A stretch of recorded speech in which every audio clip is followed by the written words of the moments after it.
Soldiers' hygiene.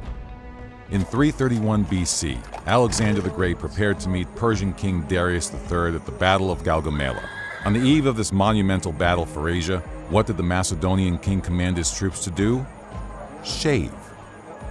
While Alexander was following the customs of the Macedonian nobility, for the Greeks in his army the order was very unusual. Culture in Greece at the time held that beards were a sign of wisdom, strength, and honor. According to the ancient writer Plutarch, Alexander believed beards were too easy to be grabbed in battle, whereas more recently, the likes of historian John Boardman suggest that Alexander shaved to look like he had achieved more in his youth. Regardless, the end was the same: beardless men. While many may see Alexander's investment in his appearance as a footnote, the issue of hygiene was of a much more critical importance. Personal hygiene, an often overlooked aspect of military engagements, has decided the fate of many military campaigns, leaders, and civilizations. Long marches across foreign lands often proved more dangerous for standing armies than the actual combat on the battlefield. Up until World War I, more soldiers perished from disease than from engagements with the enemy. With such large volumes of men eating, sleeping, and using the restroom in close proximity to each other, scurvy, typhus, and dysentery posed a constant threat. In one glaring example during the 30 Years' War, Peter H. Wilson estimated that epidemics likely claimed the lives of 75% of the participating soldiers. Good hygiene not only reduced the spread of disease, it could also have strategic military benefits. Plus, maybe we should take a lesson from Alexander's book and make sure to look good for the pages of history. Modern U.S. military. Today, militaries understand the importance of good personal hygiene. It is impossible for an army to be functional if the soldiers are suffering from debilitating diseases. Throughout history, shockingly, around 80% of all reported casualties among U.S. soldiers were attributed to disease or non-combat injuries, or DNBI. And in recent memory, Operation Joint Guardian, which took place in Kosovo in 1999, still saw a substantial 8.1% of all U.S. casualties under the DNBI classification.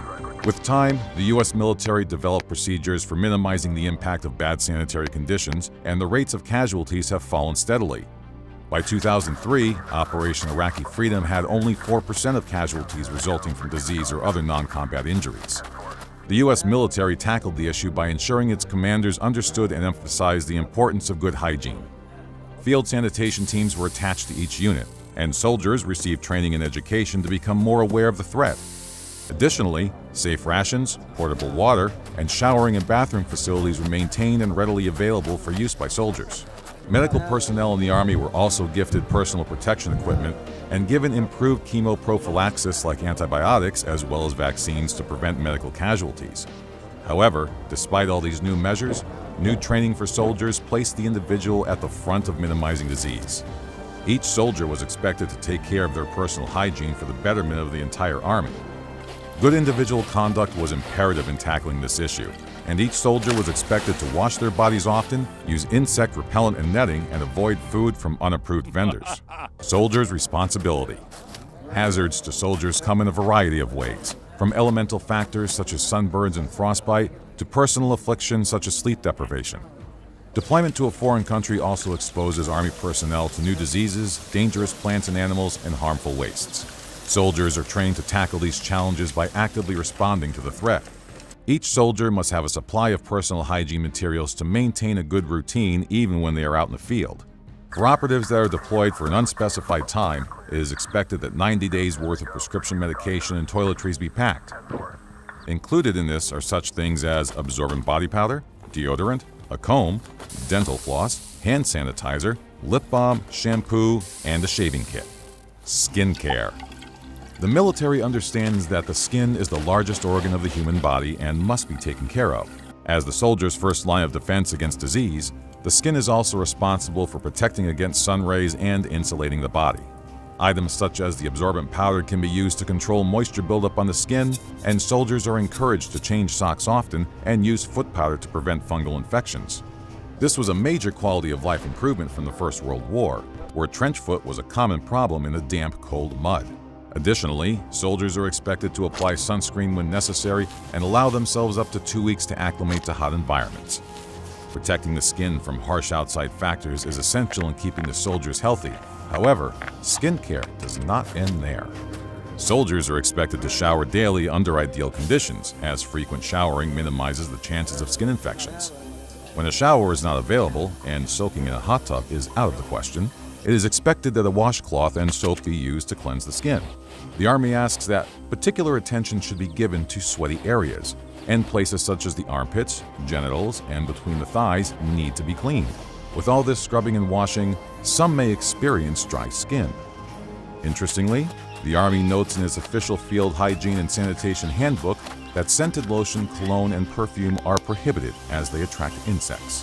Instead, unscented lotion is advised to treat cracked and dry skin. Oral hygiene. Now that the skin has been adequately looked after, it is time to address the teeth.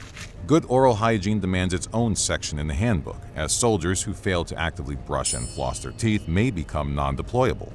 Bacteria that lingers in the mouth for just a few days can produce acids that eat away at teeth and cause decay and gingivitis. Not brushing teeth for just one day can cause the gums to become swollen and uncomfortable, so soldiers are advised to brush and floss their teeth at least twice a day. The Army goes so far as to detail how soldiers should use fluoride toothpaste and the circular motion when brushing. It is also recommended not to eat or drink anything for 30 minutes after brushing so that the fluoride has time to coat the teeth. Practicing good oral hygiene is important in minimizing DNBI, but soldiers are also responsible for disposing of their personal waste. Sanitation. Properly disposing of all solid waste and unhealthy human waste is crucial in protecting the health of soldiers and the local environment. Mishandling waste can create hazardous working conditions and slow down the Army's ability to complete missions. Uncle Sam ensures that standards are met in this field by applying criminal penalties to those who neglect to use good sanitation practices.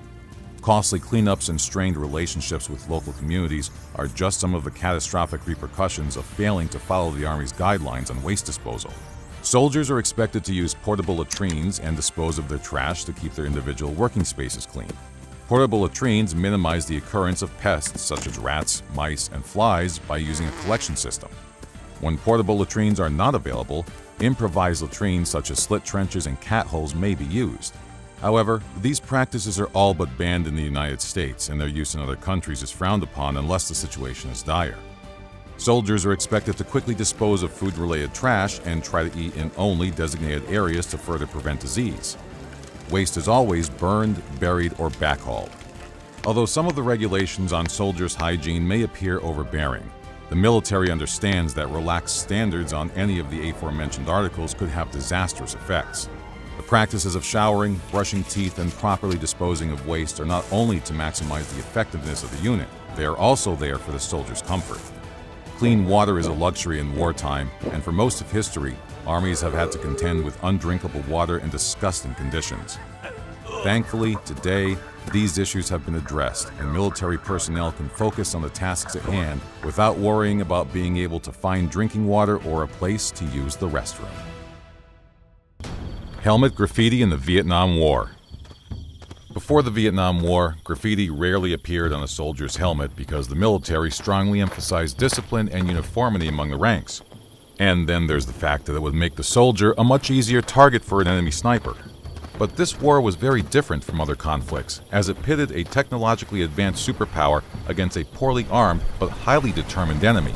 Vietnam introduced U.S. soldiers to brutal conditions that eroded many of their regular military advantages, as tanks were nearly useless in the thick, dense jungles of Vietnam, and strategic bombing was ineffective. This was a war that necessitated up-close and personal guerrilla tactics. Therefore, the war came as a complete and utter shock for the inexperienced conscripts of the U.S. Army, who had been brought up in a consumer-based society and influenced with counterculture notions of the importance of individuality and self-expression. So, as an act of rebellion, many of the young U.S. soldiers started to decorate the camouflage cloth covering of their metal helmets. At first, it was simple things like the name of their girlfriend or their favorite music band, but as the war progressed, slogans, symbols, and doodles started to appear on the troops' helmets, with many protesting against the war itself.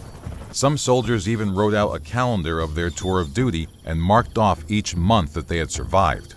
These anti-war messages often caught the attention of high-ranking officials, and when news media groups were present, American soldiers with such messages on their helmets were asked to stay away from the photographers.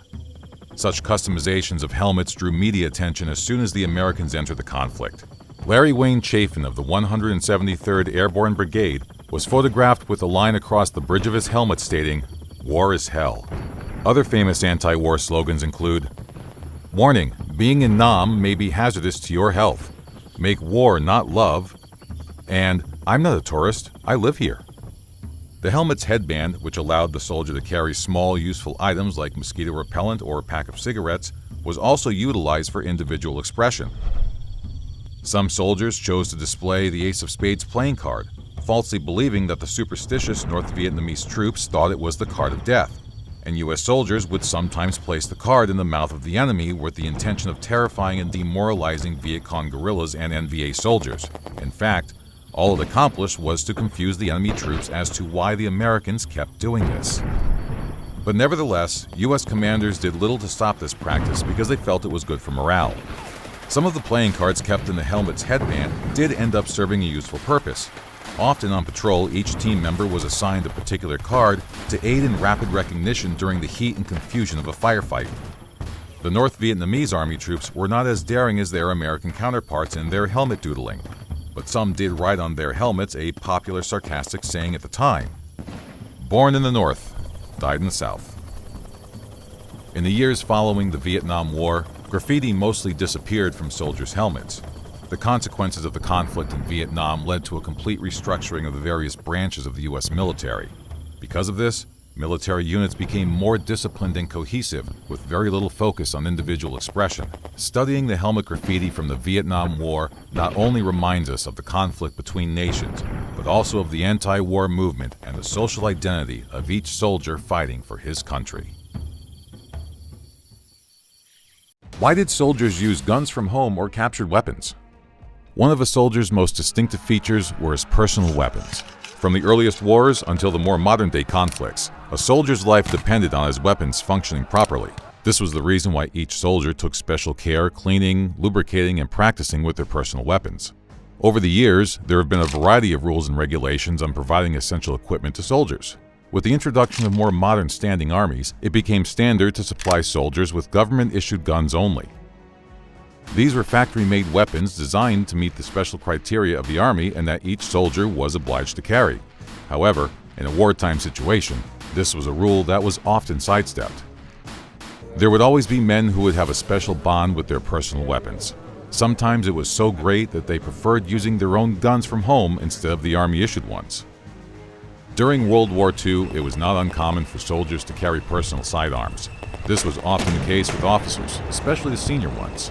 The most famous example of an officer who carried his own personal sidearm was General George S. Patton. He always carried a revolver throughout the war. One of his favorites was a .45 caliber Colt Model 1873 single-action Army revolver with a 4 3/4-inch barrel. This revolver was used by the American Armed Forces long before World War II, but Patton continued to carry it as it was the gun he used during the U.S. expedition in Mexico against Pancho Villa, which ended in 1917. Patton's revolver was silver-plated, rich in decoration, and was fitted with ivory grips, so it didn't look anything like a standard service weapon. He was also fond of carrying another handgun, the .357 Magnum Smith & Wesson, which also had ivory grips fitted, and he referred to this as his killing gun. Contrary to common belief, he did not carry these two guns together on his belt like a cowboy, apart from when he was posing for photographs. World War II soldiers were prone to using their own guns from home as well. Bringing one along with you when you enlisted was strictly forbidden by the Army. However, once on the front line, soldiers found a way to get their guns delivered through the mail they received. Inside the packages that they received from their families in the States, there would be a hidden revolver. Soldiers carried their guns along and used them in combat despite the regulations, but often with the knowledge of their superiors. Far more common, though, was when soldiers managed to capture enemy weapons that they later used in combat themselves. What's more, many of these were smuggled back to the United States after the war had ended as personal trophies. The custom of bringing one's own guns from home became even more frequent during the Vietnam War. Even though soldiers were obliged to carry only Army-issued weapons in combat, in reality it was very different. In the same fashion as in World War II, soldiers received guns from home via parcels in the mail. There was a whole arsenal of smuggled weapons used by American soldiers in Vietnam, from revolvers and pistols to small submachine guns like the M3 grease gun. Many of the pieces were often part of a family's private collection, brought home by the soldiers' fathers and other relatives from previous wars as souvenirs. Military bases, and especially distant outposts, were full of these weapons along with those captured from clashes with the enemy. Officially, these were strictly prohibited, but due to the harsh conditions of warfare, officers were likely to turn a blind eye to a soldier's auxiliary arsenal. Very often, soldiers would use them in combat instead of their standard weapons, provided that they could get a hold of suitable ammunition. Captured AK-47s and the Chinese-made Chi-Com Type 56 automatic proved to be very popular, especially among helicopter crews and special forces, as they were very reliable and sounded the same as the enemy's guns in a firefight, so it was not so obvious to the enemy who was firing them if you were in the concealed position. Even more desirable was the folding stock version. After Vietnam, rules and regulations in the United States Armed Forces became much more rigid, and it became practically impossible for soldiers to carry along non-government-issued weapons. Guns from home remained at home. 6 truly odd military traditions. Left, right, left. If you want to sign up for the military, there are a few things you need to know. And I don't mean how to shoot a gun or run 10 miles. What I'm talking about are all those weird traditions I expect you to be part of, soldier. Let's review. The Roof Stomp. The Roof Stomp is a tradition in the U.S. Air Force when a new commander is sworn in, or sometimes if there's a special occasion to celebrate. Although described as old school, this tradition is all in good fun, and it's seen as a good time by both the stomper and the stompee. The officers of a regiment will visit their new commander's house, climb up onto the roof, or sometimes if they're feeling lazy, stay on the porch, and proceed to stomp with reckless abandon and a lot of hollering. After some time and stomping have passed, the commander will open their door and let their new subordinates in for food, drink, and celebration. I guess that's one way to demand a party. Blood wings. This tradition is a little bit more controversial, and although not officially sanctioned, it happens across multiple U.S. military branches, most prominently the U.S. Air Force and Marines. Nowadays, blood winging is seen as a form of hazing and banned, although from anecdotal stories of people in the military, it seems like some still uphold this bloody tradition. Officially banned since before the 1990s, there was evidence of it still happening afterward and was particularly highlighted by 2 incidents in 1991 and 1993, where U.S. Marines were caught on tape performing the ritual. They faced harsh punishments, and some were even officially discharged.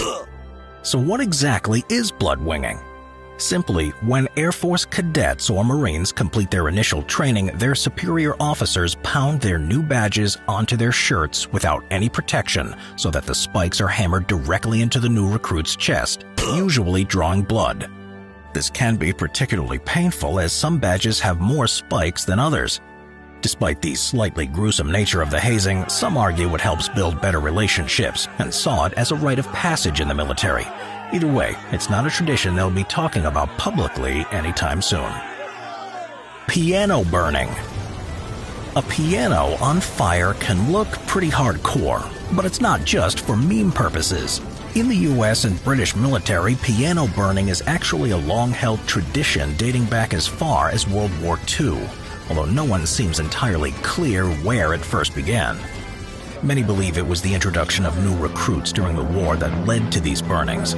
Some sources claim the Royal Air Force was appalled at having new officers who were not of the upper class or considered gentlemen, and so forced them into daily piano lessons to improve their standing. When a fire in one squadron's house burned the piano to the ground, others realized that no piano meant no lessons, and soon piano burnings were happening across the Air Force. Other stories include a beloved fighter pilot who would play the piano after every mission, who was killed in action and his piano burnt in his memory. Regardless of where it originated, the piano burning tradition continues to this day in the Royal Air Force, sometimes for those killed in action, other times in memory, or a final hurrah for disbanded or deactivated units. Saber arch and sword butt tap. Getting married is meant to be one of the happiest days of your life and always involves lots of food, dancing, and of course, ceremony. This is even more true if you're a member of the military. there are many traditions surrounding getting hitched, including a formal military dress code, designated seating, and in the U.S., displaying of the American flag. But one of the most popular and dramatic is the saber arch the couple leave through after the ceremony ends. Originating within the British Army, it's now a tradition in many military weddings across the world. The saber team, as they're called, wait outside for the newlywed couple to emerge and raise their sabers into a high arch touching over the twosomes' heads. When they reach the last pair of sabers, the guard lowers them, preventing the couple from continuing. They'll usually then say the bride and groom need to kiss to be allowed to pass, at which point they'll raise their sabers and allow them to continue. In some ceremonies, the sword butt tap then also happens, where the wife is gently tapped on the bottom with the saber and welcomes them to the army. Assuming, of course, their partner is the one in the military, not themselves, and assuming the woman doesn't have an issue with this particular ritual. Rum rationing. Sailors, they're just pirates with official job titles. At least that's certainly how it may appear when you learn that rum rationing was a very real military tradition all the way up to 1970. Also known as the Daily Tot, the tradition dates back to what is now Jamaica in 1655, when rum was being used to hydrate British privateers invading Spanish territories in the Caribbean. Rum proved easier to preserve and find than freshwater, beer, or brandy. So much so that from 1731, British sailors were officially mandated by the Navy to receive a tot, or a half pint of rum each day. Tot doesn't quite seem to cover that. In 1740, Vice Admiral Edward Vernon ordered for the rum to be drunk in only 2 servings, one between 10 a.m. and 12 noon, and another in the late afternoon between 4 and 6 p.m. Unsurprisingly, this still led to some fairly rowdy behavior. Vernon additionally insisted for the rum to be mixed with a quart of water to try to keep some of the drunkenness at bay. 9 years later, the Vice Admiral even offered sailors the option to add sugar and limes to their rum in exchange for their bread and salt rations. In this way, the rum tot accidentally began curing sailors stricken with scurvy, as they were unwittingly being prescribed vitamin C. As centuries went on, the amount of rum or type of alcohol changed, but one thing remained the same. There was always a daily tot to enjoy. That is, of course, until 1970. Unfortunately, at that point, Parliament decided to stick its oar in the water and decreed that drunken sailors and daily tots of rum were incompatible with operating new technology and advanced weaponry, and that the daily tot should be banned. Henceforth, on July 31, 1970, the rum ration was abolished, a dark day in British naval history that's still mourned annually by sailors and is known as Black Tot Day. But some other divisions continued the tradition, with the New Zealand Royal Navy continuing to serve daily tots of rum in the Caribbean and wine in the Mediterranean all the way up until 1990. The Great Pillow Fight of West Point Academy. West Point Academy is arguably the most prestigious military academy across the entire U.S. And until 2015, cadets who finished their first summer training there would blow off steam by participating in a giant campus-wide pillow fight. Usually held on August 20th, sources indicate that the Great Pillow Fight had been a tradition since at least 1897, and until 2015 was a light-hearted, fun way to build team spirit. But as always, one bad apple spoils the bunch, or in this case, a few. In the 2015 Great Pillow Fight, several cadets used their dense pillows to smash others to the concrete ground, or used their helmets or elbows instead to inflict more damage. The result was over 30 injuries requiring medical assistance, including cadets knocked unconscious, broken bones, concussions, and bloody lips.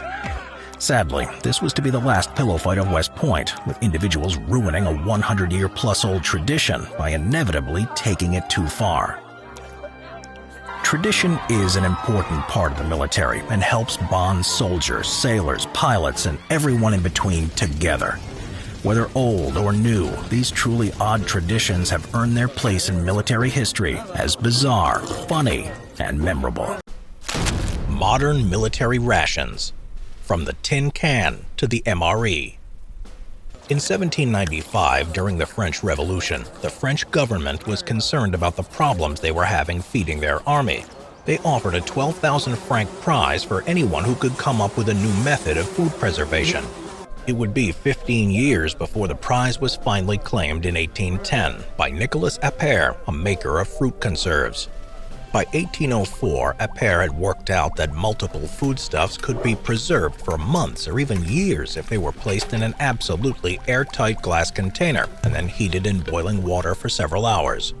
Although he had discovered the technique behind canning production, Appert's choice of container never really became widespread, as glass was simply too heavy and prone to breakage. The inventor of the tin can was Philippe Girard in 1810. However, it was Brian Duncan, John Hall, and John Gamble who would allow it to become available to the masses, from feeding the Royal Navy to even later Arctic expeditions. Girard had asked a London broker, Peter Durand, to patent his process, and it was bought for £1,000 by Duncan, Hall, and Gamble in 1812. Duncan then set up another company with his business associates and established the first major commercial canning plant at Fort Place, Bermondsey, in 1813. This firm was to later merge with the now familiar company of Cross and Blackwell. America's canning industry was considerably slower to take off, and the new technology was not adopted into military use for some time.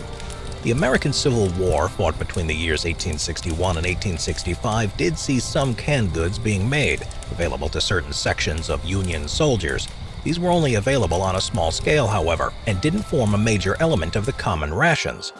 This all began to change in the late 1800s, when the U.S. military started to provide its soldiers with individual ration packs. The first version of these was named the 1878 Travel Ration. It was specifically designed for use when the soldiers were in transit, and so it was designed to be both small and compact and easy to eat in a short amount of time. Importantly, it contained both canned meat and vegetables. In 1896, this version was followed by an emergency ration, which consisted of canned chocolate cakes, meat and flour cakes, as well as dried bread.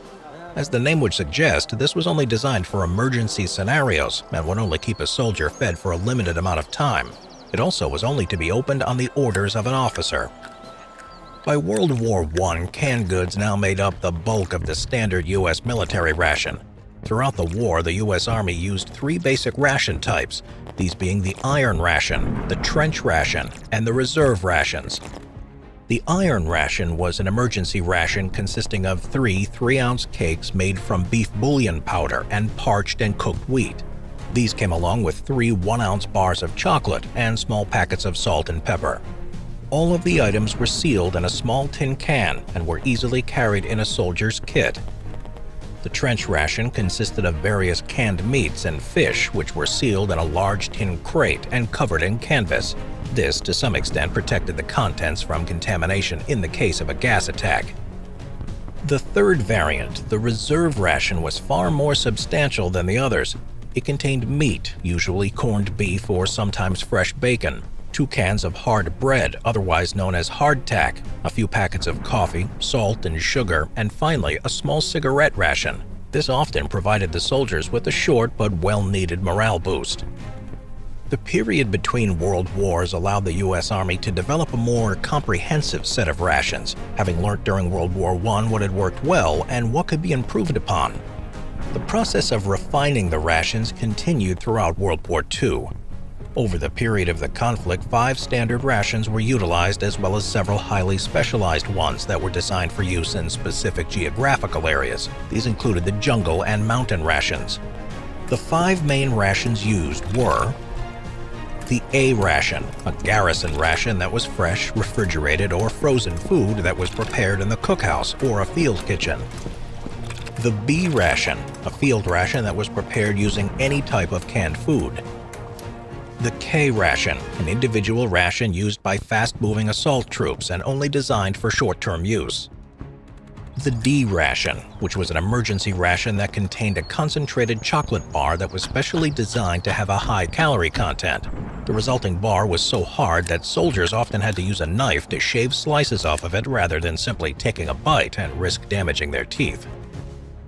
Then there was the C ration. This was arguably the most famous U.S. military ration, and one that formed the basis of military rations for the next few decades. It consisted of pre-cooked and ready-to-eat individual canned meals, and a daily ration contained 6 cans, of which 3 were M units, or meat rations, and 3 were B units, or bread and dessert. The original menu was only limited to 3 options for the main course, these being meat and beans, meat and vegetable stew, and meat and potato stew. The B unit, or bread and dessert section, contained high-calorie crackers, energy and sugar tablets, and beverage mixes, either coffee, bouillon powder, or a synthetic lemon drink. By the end of the war, several alterations had been made to the C ration. More variety was added to the M units, including meat and spaghetti, and chicken and vegetable dishes. Cold drink mixes were also added, and the energy tablets were replaced with a variety of different candies. In addition to food, the C ration also contained an accessory pack that provided soldiers with a few basic necessities.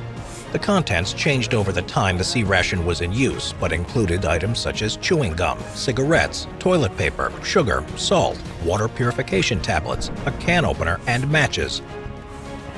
In 1958, the C ration began to be phased out and was replaced with the MCI, or Meal Combat Individual.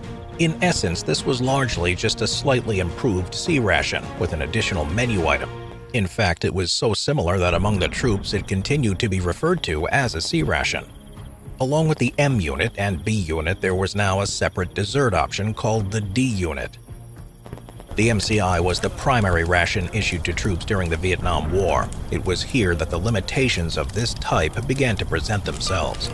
A single-day supply for each soldier consisted of a generous 12 cans. This came at a cost, however. They were heavy, noisy, and difficult to pack, meaning that oftentimes men would opt to leave parts of the ration behind and didn't receive their full daily calorie intake that they required to function correctly. The Vietnamese, by contrast, relied on rice as their primary food source, which was comparatively far easier and more lightweight to transport and prepare. The U.S. military's current standard individual field ration, the MRE, or Meal Ready to Eat, was introduced in 1986 and was originally created to tackle the shortcomings of its predecessor, the MCI. MREs are lightweight, easy to carry, and most importantly don't come packaged in heavy and cumbersome tin cans. Instead, the perishable goods are first thermostabilized and then sealed in a laminate plastic retort pouch. This allows for the goods to remain consumable for very long periods and be able to withstand harsher climates.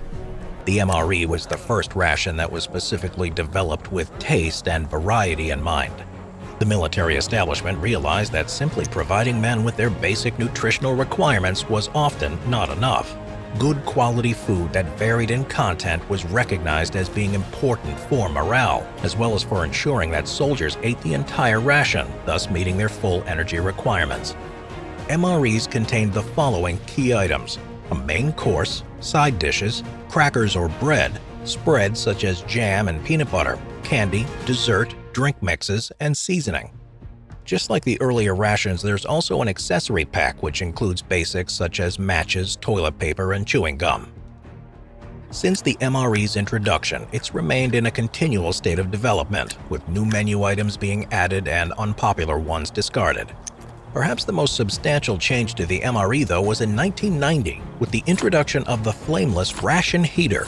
This is a small pad that produces a chemical exothermic reaction when it comes into contact with water, creating an intense heat to warm up packaged food. This makes it possible for a soldier to enjoy a hot meal when out in the field, without the risk of an open flame. When the ration was first introduced, there were 12 main courses. This has since been expanded to 24. The new choices include vegetarian options and food from different cultural backgrounds, such as halal options. An example of a current MRE menu is a vegetarian crumble with pasta in taco-style sauce, 1 wet pack of fruit, a nutrient bar, peanut butter, crackers, plain nuts, a drink mix, a coffee mix, and a bottle of seasoning, often hot sauce. The modern ration has been refined over many years and various conflicts to be both nutritionally balanced and contain all the calories a soldier requires when in the field, with one MRE bag containing approximately 1,250 calories. In addition to this, the MRE has been designed to fulfill all operational requirements. This means that they remain shelf-stable for a minimum of 3 years or 9 months in warmer climates. They are also highly durable and have the ability to survive non-parachute drops of 100 feet and parachute drops of 1,250 feet. With all these elements considered, a soldier can eat a full nutritious meal wherever they find themselves. 8 things people get wrong about the U.S. military. Attention soldiers. There are 6 branches of the U.S. military, and each and every one has popular myths surrounding it. Thanks, film and television. But is it true that you can run away and enlist in the Army? And how often do you really have to drop and give him 20? Turns out, we've got a lot wrong about how the U.S. military works. Number 1. All veterans have dangerous PTSD.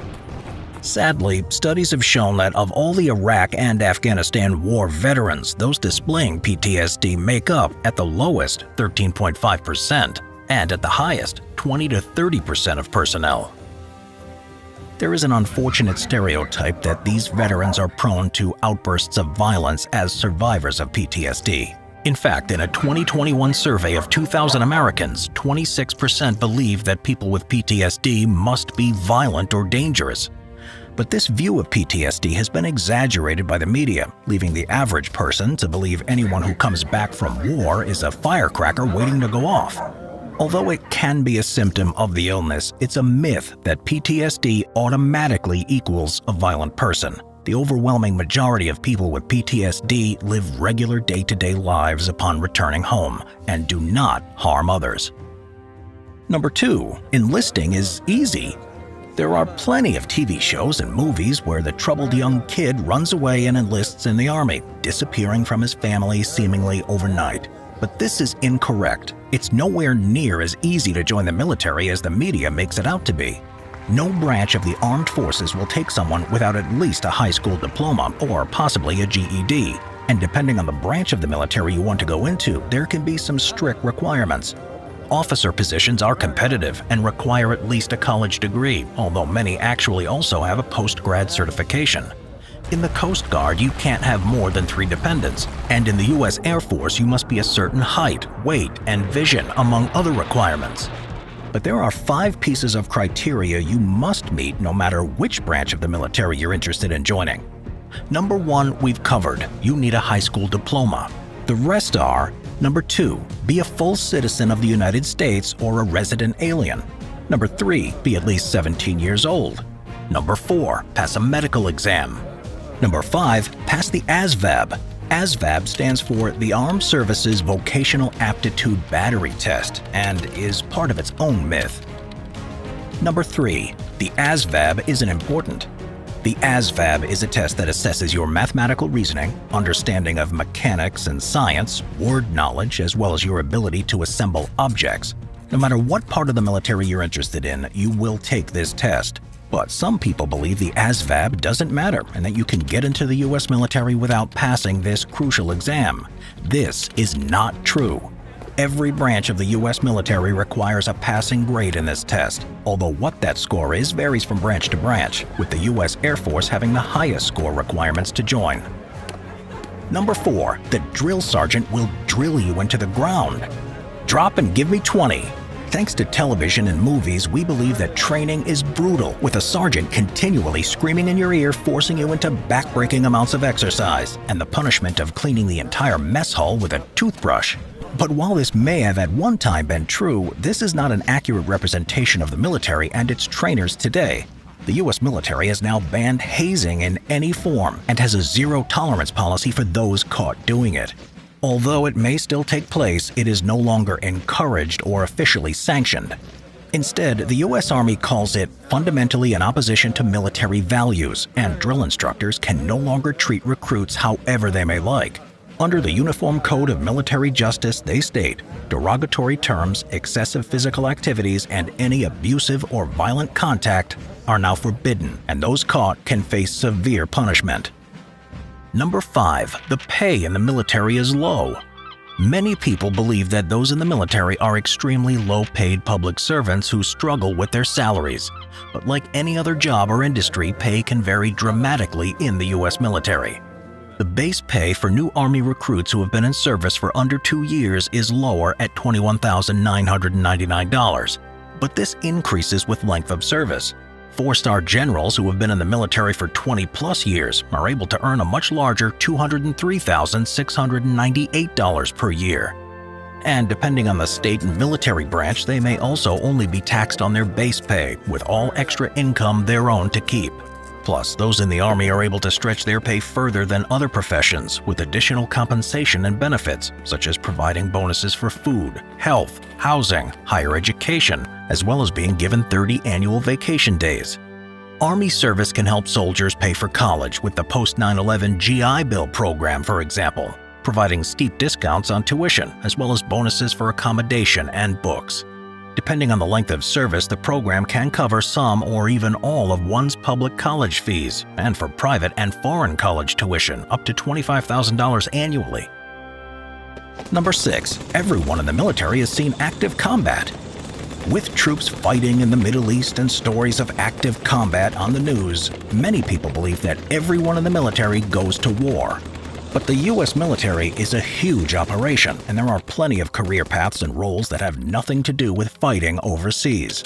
For example, you could become a programmer, administrator, civil engineer, or psychiatrist, among many other options. And the newest branch of the U.S. military has nothing at all to do with combat. Called the U.S. Space Force, it was established in 2019 as the world's only independent space force. Their concern is dealing with the aliens if they ever beam down. Number 7. The Army is where socioeconomically disadvantaged people turn. Across the U.S., there are many people who believe that the Army is usually somewhere people with few options for jobs or money turn. It's believed to be a main choice for socioeconomically disadvantaged individuals in search of a better life. But the actual makeup of the military does not match this belief.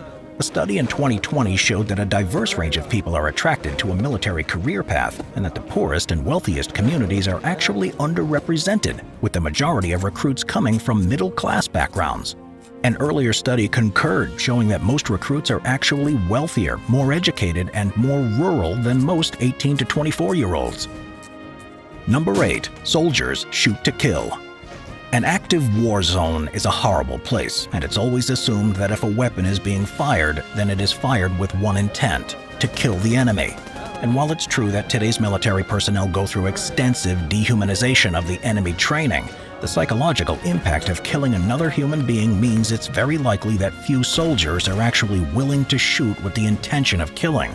Studies into this phenomenon have been inconclusive and conflicting on the actual percentage of soldiers willing to shoot to kill. But there has been corroborating evidence that the number is not as high as you may expect and varies from battle to battle, war zone to war zone. Overall, there is a lot of misinformation and misconceptions about the United States military and what it entails. These are just some of the most common myths that you hear every day. So now you know the truth. When are you signing up, soldier?